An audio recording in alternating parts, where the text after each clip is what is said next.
اعوذ باللہ من الشیطان الرجیم بسم اللہ الرحمن الرحیم سورۃ البقرہ تفہیم القرآن رکوع نمبر 40 آخری رکوع سورۃ البقرہ کا للہ ما فی السماوات و ما فی الارض آسمانوں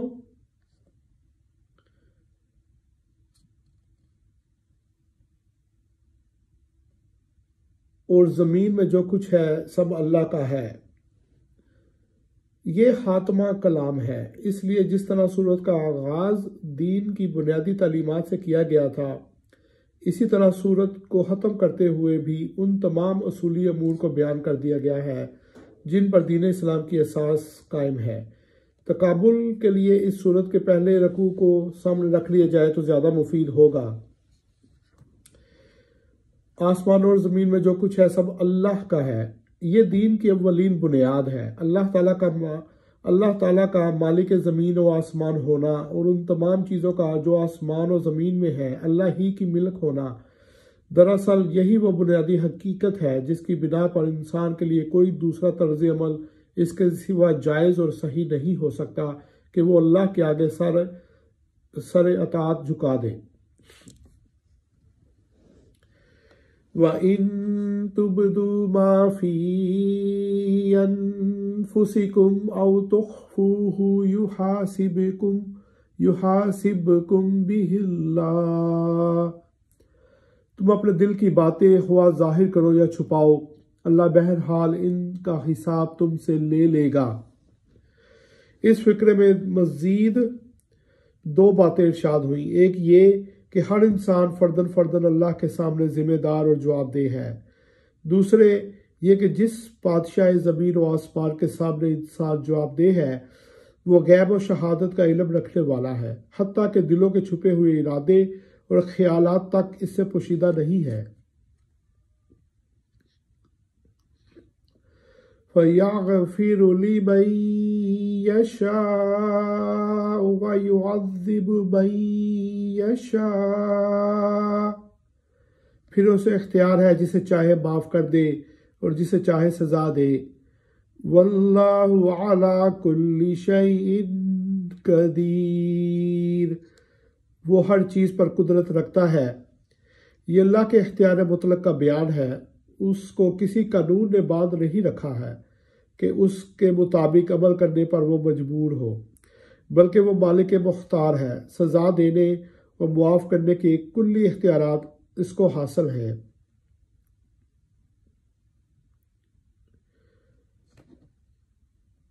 آمن الرسول بما انزل الیہ من ربہ والمؤمنون، رسول صلی اللہ علیہ وسلم اس ہدایت پر ایمان لایا ہے جو اس کے رب کی طرف سے اس پر نازل ہوئی ہے، اور جو لوگ اس رسول صلی اللہ علیہ وسلم کے ماننے والے ہیں انہوں نے بھی اس ہدایت کو دل سے تسلیم کر لیا ہے۔ کل آمن باللہ وملائکتہ وکتبہ ورسلہ، یہ سب اللہ اور اس کے فرشتوں اور اس کی کتابوں اور اس کے رسولوں کو مانتے ہیں۔ لا نفرق بین احد من رسلی، اور ان کا قول یہ ہے کہ ہم اللہ کے رسولوں کو ایک دوسرے سے الگ نہیں کرتے۔ وَقَالُوا سَمِعْنَا وَأَطَعْنَا غُفْرَانَكَ رَبَّنَا وَإِلَيْكَ الْمَصِيرُ، ہم نے حکم سنا اور اطاعت قبول کی،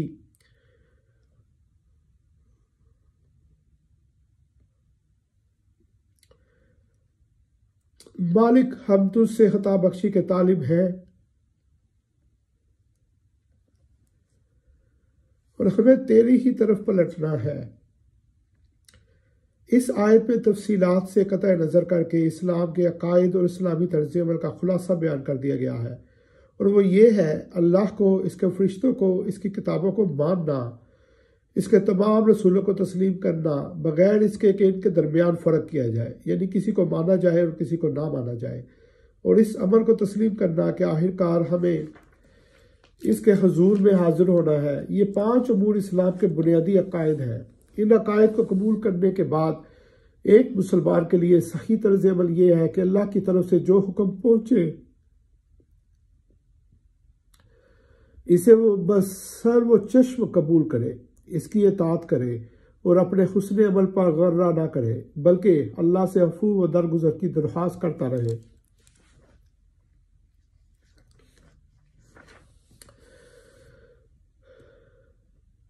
لا یکلف اللہ نفسا الا وسعها، اللہ کسی متنفس پر اس کی مقدرت سے بڑھ کر ذمہ داری کا بوجھ نہیں ڈالتا۔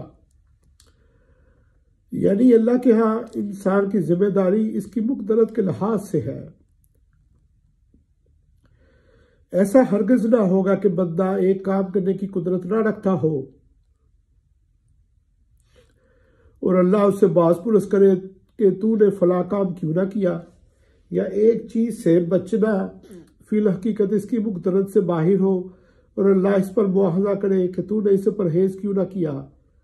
لیکن یہ یاد رہے کہ اپنی مقدرت کا فیصلہ کرنے والا انسان خود نہیں ہے۔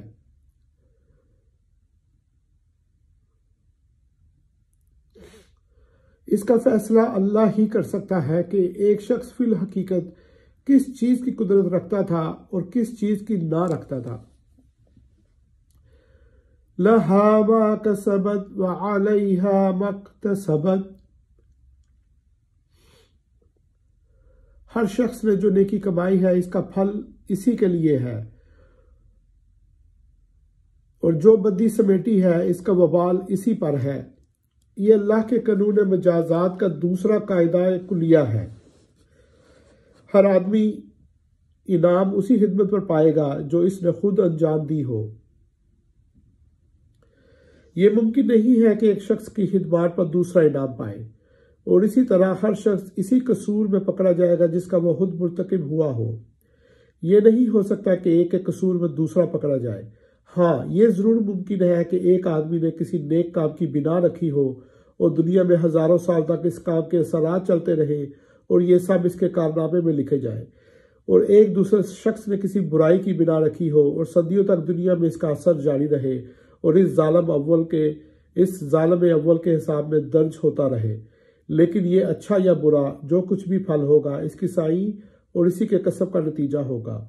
بہرحال یہ ممکن نہیں ہے کہ جس بھلائی یا جس برائی میں آدمی کی نیت اور صحیح و عمل کا کوئی حصہ نہ ہو اس کی جزا یا سزا اسے مل جائے۔ مکافات عمل کوئی قابل انتقال چیز نہیں ہے۔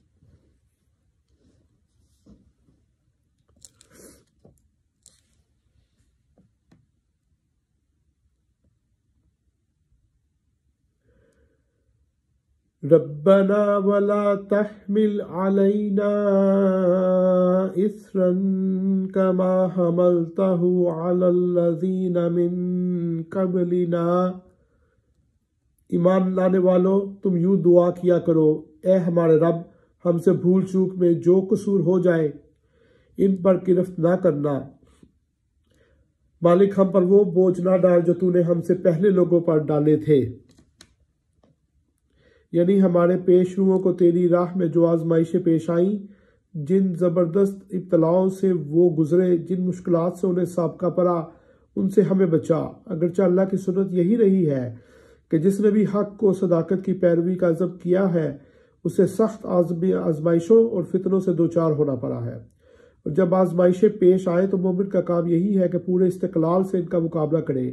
لیکن بہرحال مومن کو اللہ سے دعا یہی کرنی چاہیے کہ وہ اس کے لیے حق پرستی کی راہ کو آسان کر دے۔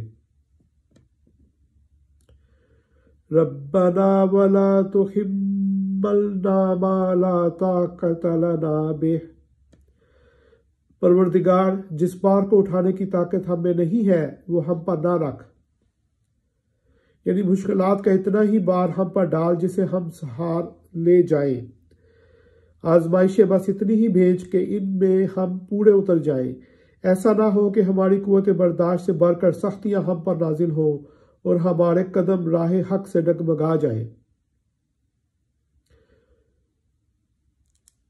وَاعْفُ عَنَّا، ہمارے ساتھ نرمی کر، واغفر لنا، ہم سے درگزر فرما، وارحمنا، ہم پر رحم کر، انت مولانا فانصرنا علی القوم الکافرین، تو ہمارا مولا ہے، کافروں کے مقابلے میں ہماری مدد کر۔